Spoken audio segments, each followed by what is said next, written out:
ولا عدوان إلا على الظالمين والصلاة والسلام على أشرف الأنبياء والمرسلين نبينا محمد وعلى آله وصحبه ومن اقتدى بهديه واستنى بسنته إلى يوم الدين. أما بعد،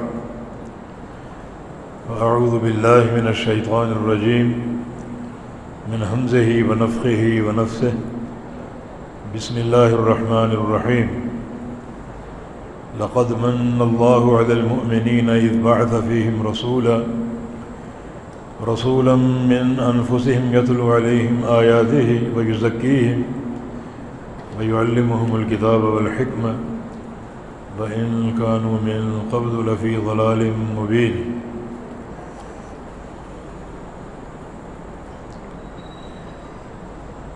سورہ آل عمران کی آیت نمبر 164 ہے. اس میں اللہ رب العزت نے اپنے مومن بندوں پر اپنے ایک احسان کا ذکر کیا ہے. لقد من اللہ علی المؤمنین، کہ بلا شبہ تحقیق اللہ تعالی نے مؤمنین پر احسان کیا ہے. اذ بعث فیہم رسولا من انفسہم، جب کہ بھیجا ان میں ایک رسول جو انہی میں سے ہے. رسول کا انہی میں سے ہونا یہ بھی ایک احسان عظیم ہے، کیونکہ اگر رسول اچانک باہر سے کوئی وارد ہو تو بہت سے اشکالات جنم لے سکتے ہیں. لیکن رسول کریم صلی اللہ علیہ وسلم انہی میں سے ہیں، اسی قوم سے، اسی قبیلے سے. مانا یہ وہ شخصیت ہیں جن کو اچھی طرح تم جانتے ہو، ان کا بچپن، ان کی جوانی تمہارے بیچ گزری ہے. 40 سال تم میں گزارے ہیں. ان 40 سالوں میں کوئی ایک شبہ کا مقام یا کوئی ایک ایسا اعتراض جو اس پر تم وارد کر سکو تلاش کر کے لاؤ. تو یہ ایک بہت بڑی نعمت ہے کہ رسول انہی میں سے ہے. پوری عمر ان میں گزری ہے، راتیں گزری ہیں، دن گزرے ہیں، اور جوانی کی ساعتیں گزری ہیں. اور اس پوری عمر میں کوئی ایسا اشکال، کوئی ایسا اعتراض جو ان پر قائم کر سکو ناممکن. اور یہ چیلنج اللہ تعالیٰ نے قرآن حکیم میں بھی کیا، لقد لبثت فیکم عمرا من قبلہ، کہ میں تم میں ایک عمر گزار چکا. 40 سال کو کم عمر نہیں ہے. ان 40 سالوں میں کوئی ایسا اشکال پیش کرو، کوئی ایسا اعتراض مجھ پر وارد کرو جو ناممکن ہے.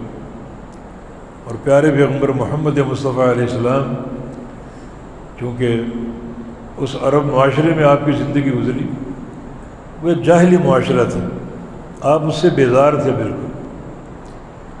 اور جو اس معاشرے میں رسوم تھیں اور جو بدعنوانیاں تھیں، بد کرداریاں تھیں، ان سے قطعی آپ دور تھے. حتیٰ کہ نبی بننے سے قبل اللہ رب العزت نے آپ کے دل میں ایک بات ڈالی، اور وہ ہے غار حرا کی خلوت. آپ صلی اللہ علیہ وسلم گھر سے ایک زاد راہ ساتھ لے کر پورا مہینہ غار حرا میں اکیلے گزارتے. ان خلوتوں میں اللہ تعالیٰ نے آپ کی تربیت کی. اور آپ ان خلوتوں میں کیا کرتے تھے؟ صحیح بخاری کی حدیث ہے، یتحنث. اس میں آپ اپنے آپ کو گناہوں سے بری قرار دیتے تھے کہ جو اس معاشرے میں، مکہ کے معاشرے میں گناہ ہو رہے ہیں، میں ان سے بالکل لا تعلق، بالکل بری، بالکل بیزار ہوں. یہی آپ کی سوچ اور فکر ہوتی تھی کہ اس جاہلی معاشرے میں کیا کچھ ہو رہا ہے، اور کیا جرائم اور بدعنوانیاں وہ ظاہر کرتے ہیں. اور آپ غار حرا کی خلوتوں میں ان جرائم سے، ان بد کرداریوں سے برات کا اور بیزاری کا اظہار کیا کرتے تھے. اور یہی سوچ آپ کے دامن گیر رہتی، یہ آپ کی پوری عمر اس معاشرے میں گزری جبکہ معاشرے کے سارے لوگ یعنی بد کرداری میں مبتلا تھے الا ماشاء اللہ. تو اس نے محمد مصطفیٰ علیہ السلام کا گناہوں سے دور رہنا اور ان سارے فتنوں سے بچے رہنا یقیناً یہ ایک بہت بڑی آپ صلی اللہ علیہ وسلم کے لیے ایک دانائی اور حکمت کی بات ہے، اور ایک حجت جو ان پر قائم ہوئی کہ اس 40 سال کی پوری زندگی میں اللہ کے حبیب صلی اللہ علیہ وسلم پر کوئی ایسا اعتراض پیش کر. تو من انفسہم، رسول کا انہی میں سے ہونا بہت بڑی نعمت ہے کہ رسول کو تم اچھی طرح جانتے ہو، ان کی بچپن کو جانتے ہو، جوانی کو جانتے ہو، اور عمر کے ایک ایک لمحے کو جانتے ہو. تو کوئی اشکال نہیں، اس رسول کی پوری زندگی پاکیزگی اور ایک صفائی اور ستھرائی کی آئینہ دار تھی. ان کا دل ایک شفاف دل تھا، ان کی سوچ بڑی پاکیزہ تھی، ان کا کردار بڑا اعلیٰ تھا، اور یہ بھی ایک حجت ہے اس رسول کی دعوت کے لیے. رسول کے 3 کام ذکر ہوئے ہیں. یتلو علیہم آیاتہ، ایک اللہ تعالیٰ کی آیات کی تلاوت کرنا، ویزکیہم، اور ان کا تزکیہ کرنا، ویعلمہم الکتاب والحکمہ، اور ان کو کتاب و حکمت کی تعلیم دینا. یہ 3 وظائف جناب محمد مصطفیٰ علیہ السلام کے اس مقام پر ذکر ہوئے کہ اللہ تعالیٰ نے جو رسول بھیجا ہے اس رسول نے 3 کام کرنے ہیں. ایک تم پر اللہ تعالیٰ کی آیات کی تلاوت کرنی، دوسرا تمہارا تزکیہ نفس کرنا ہے اور تمہاری ظاہری اور باطنی صفائی کا اور پاکیزگی کا انتظام کرنا، اور تیسرا تمہیں کتاب و سنت کی تعلیم دینی. یعنی تزکیہ کا بیچ میں آنا اس بات کی دلیل ہے کہ تزکیہ کی اساس جو ہے وہ قرآن کی آیات ہیں، اور تزکیہ کی اساس جو ہے وہ کتاب و سنت کی، کتاب و حکمت کی تعلیم ہے. نبی علیہ السلام کی ایک حدیث ہے، انا دعوت ابی ابراہیم، میں اپنے باپ ابراہیم علیہ السلام کی دعا ہوں، میں اپنے باپ ابراہیم علیہ السلام کی دعا ہوں. رؤیا امی، اور اپنی والدہ کا خواب ہوں، اپنی والدہ کا خواب ہوں. اور بشارت و عیسیٰ یا بشرا عیسیٰ علیہ السلام، اور عیسیٰ علیہ السلام کی بشارت. یہ 3 آپ نے چیزیں اپنے تعارف میں پیش کی. ابراہیم علیہ السلام کی دعا، عیسیٰ علیہ السلام کی بشارت، اور اپنی والدہ کا خواب. جہاں تک ابراہیم علیہ السلام کی دعا ہے تو وہ آپ نے جب خانہ کعبہ تعمیر کیا اللہ کے حکم سے تو اس موقع پر دعا کی تھی. اسماعیل علیہ السلام کا بیٹا آپ کے ساتھ تھا اور وہ عمارت آپ تعمیر کر رہے تھے. اس اثناء میں آپ نے دعا کی تھی، ربنا وابعث فیہم رسولا، یا اللہ اس قوم میں ایک رسول بھیج. انہی 3 وظائف کے ساتھ جو یہاں مذکور ہے. وہ رسول کیا کرے؟ 3 آیتوں کی تلاوت کرے، کتاب و سنت کی تعلیم دے، اور ان کا تزکیہ نفس کرے. یہ ابراہیم علیہ السلام کی دعا. فرمایا کہ ابراہیم علیہ السلام کی دعا ہوں. اور عیسیٰ علیہ السلام کی بشارت، عیسیٰ علیہ السلام اپنی قوم کو نبی علیہ السلام کی آمد کی بشارت دے کر گئے تھے. یأتی من بعد اسمہ احمد، کہ میرے بعد نبی آئے گا اس کا نام احمد ہوگا، محمد مصطفیٰ علیہ السلام. یہ مرزا قادیانی نہیں، اپنے آپ وہ بھی احمد کہتا تھا، لیکن وہ جھوٹا رسول تھا، جھوٹا نبی تھا. نبی تو بڑی ایک پاکیزگی، تقوی، پرہیزگاری اور صفائی ستھرائی کا آئینہ دار ہوتا ہے، جس کا رابطہ اللہ تعالیٰ سے، اللہ تعالیٰ کی وحی سے، دن رات اللہ تعالیٰ کے پیغام اس پر آتے ہیں. اور وہ یقیناً تزکیہ نفس کرتا ہے. اس میں ایک مکمل عقل ہوتی ہے، مکمل بصیرت ہوتی ہے، اور پورا ایک شرح صدر ہوتا ہے، ایک ذہانت اور فطانت ہوتی ہے. مرزا قادیانی نے اس کی ایک ہی بات اس کے جھوٹا ہونے کے لیے کافی. ویسے تو پوری عمر اس نے جو پیش گوئیاں کی، کوئی پیش گوئی سچی ثابت نہیں ہوئی. جناب محمد مصطفیٰ علیہ السلام آپ کی پیش گوئیاں بھی ہیں، ہر پیش گوئی حرف برف سچی ہوتی تھی۔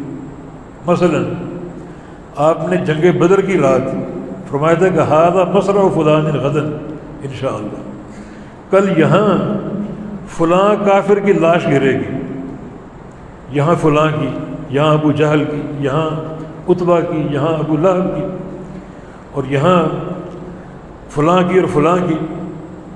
باقاعدہ آپ نے یعنی نام لے لے کر فرمایا، اشارہ کر رہے۔ اور امیر عمر فرماتے ہیں کہ اگلے دن ہم نے دیکھا جب جنگ بدر ختم ہوئی تو جہاں جہاں آپ نے اشارہ کیا تھا، جس جس کا نام لیا تھا، اس کی لاش وہیں گری ہوئی تھی، وہیں اس کی لاش گری ہوئی تھی۔ یہ پیش گوئی نبی علیہ السلام کی، جس کی صداقت کی اللہ لاج رکھتا تھا۔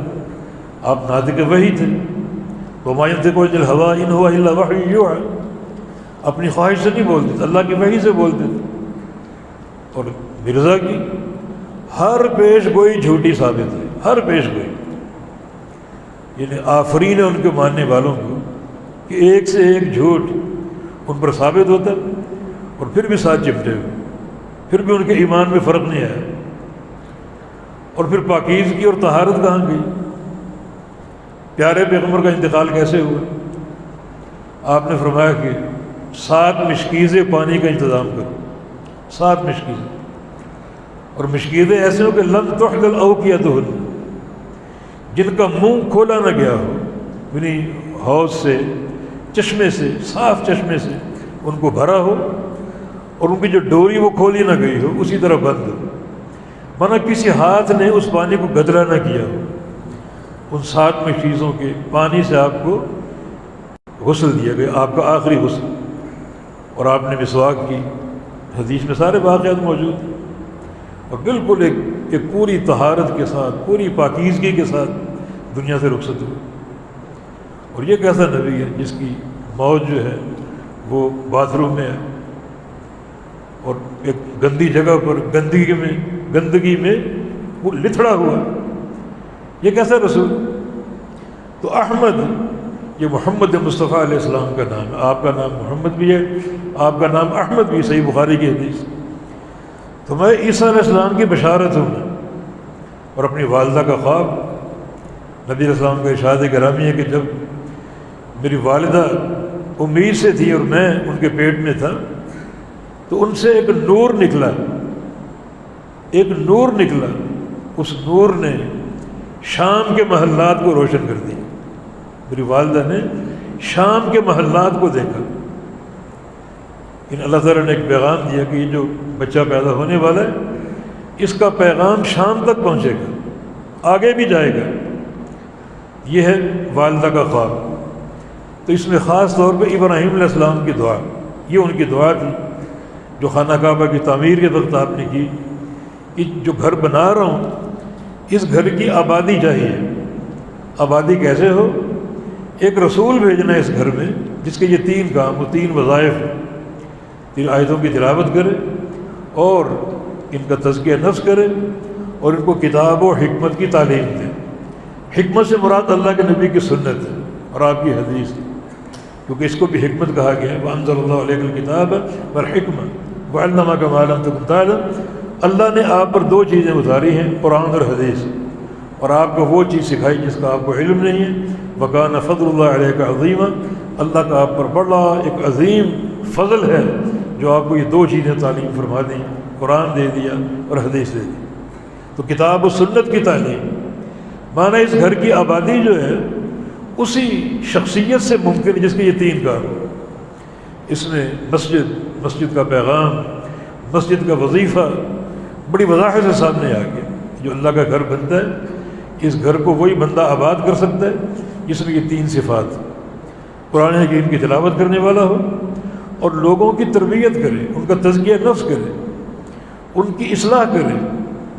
اور یہ بڑا عظیم کام ہے، اس کے ہاتھ میں ایک ایسا شرف ہے کہ دنیا کا کوئی شرف اس کا مقابلہ نہیں کر سکتا۔ بڑی بڑی بادشاہت ہیں اور بڑے بڑے عہدے اس شرف کے سامنے ہے جو مسلح بچھا ہوا ہے، کوئی شرف اس کا مقابلہ نہیں کر سکتا۔ نبی علیہ السلام کی حدیث ہے لَن يَهْدِيَ اللَّهُ بِكَ رَجُلًا وَاحِدًا خَيْرٌ لَكَ مِنْ حُمُرِ النَّعَمِ۔ اللہ تعالیٰ تمہارے ذریعے ایک بندے کو ہدایت دے دے، ایک شخص کو ہدایت دے دے، یہ دنیا کا سب سے قیمتی خزانہ ہے، کوئی خزانہ اس سے قیمتی نہیں ہو سکتا۔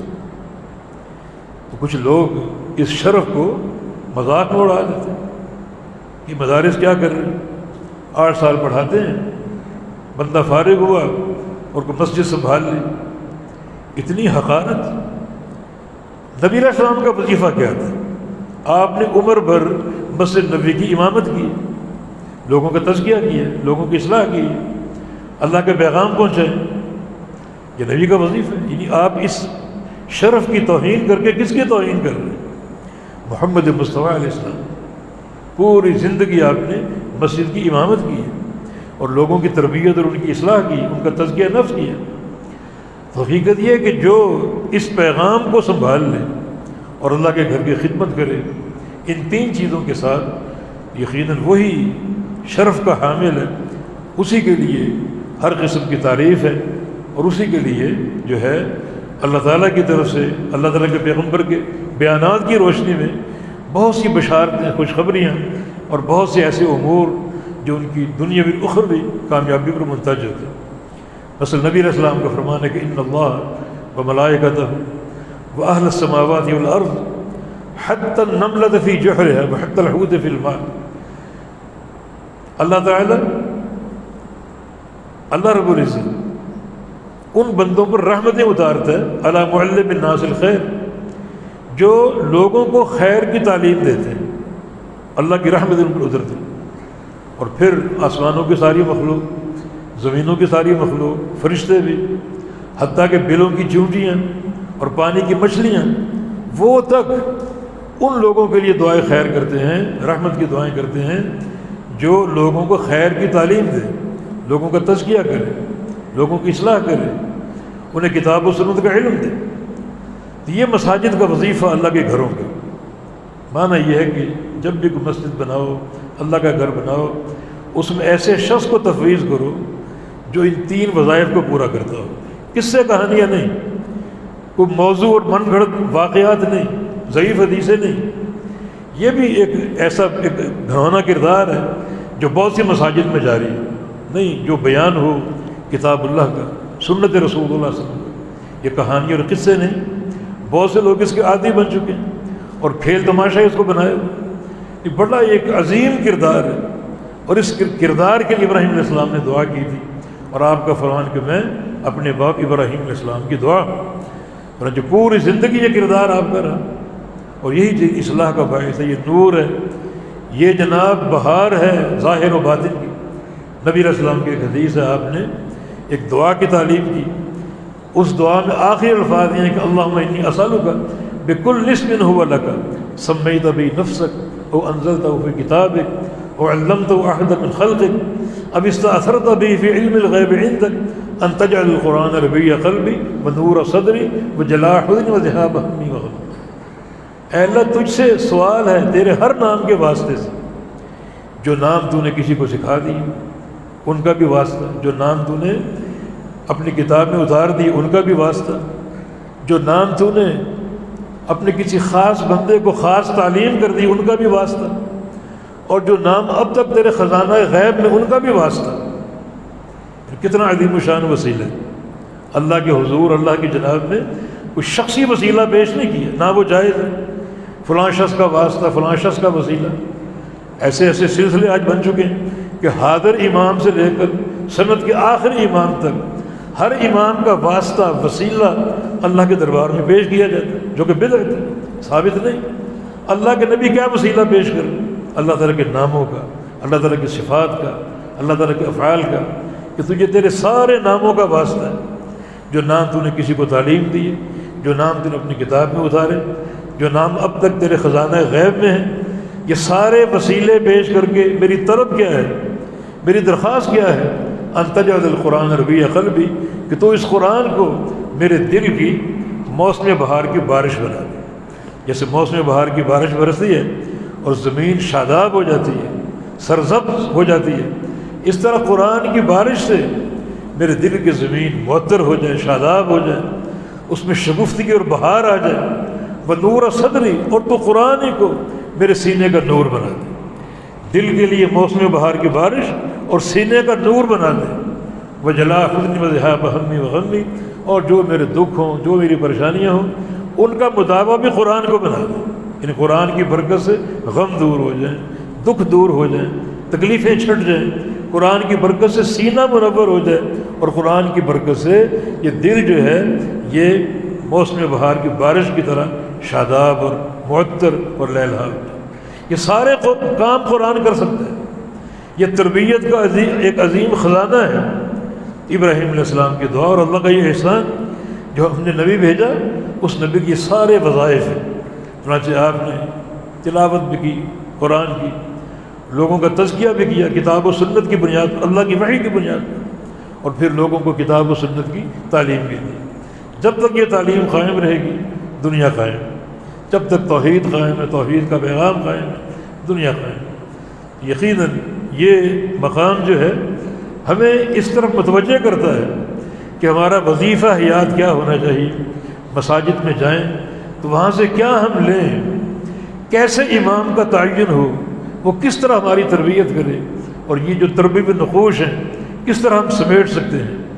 دن میں 5 بار یہ حاضری، نماز با جماعت کا اہتمام، امام مسجد سے ملاقات، تو کس قسم کا ایک رویہ ہونا چاہیے، اور کس طرح روزانہ ہمیں ایک روحانی غذا ملے اور ایک چیز ایسی ملے جو ہماری اصلاح کا باعث ہے. اور یہاں یہ ثابت ہو رہا ہے یہ سارے کام محمد الرسول اللہ صلی اللہ علیہ وسلم نے کیے ہیں، اور آپ بھی کر سکتے ہیں.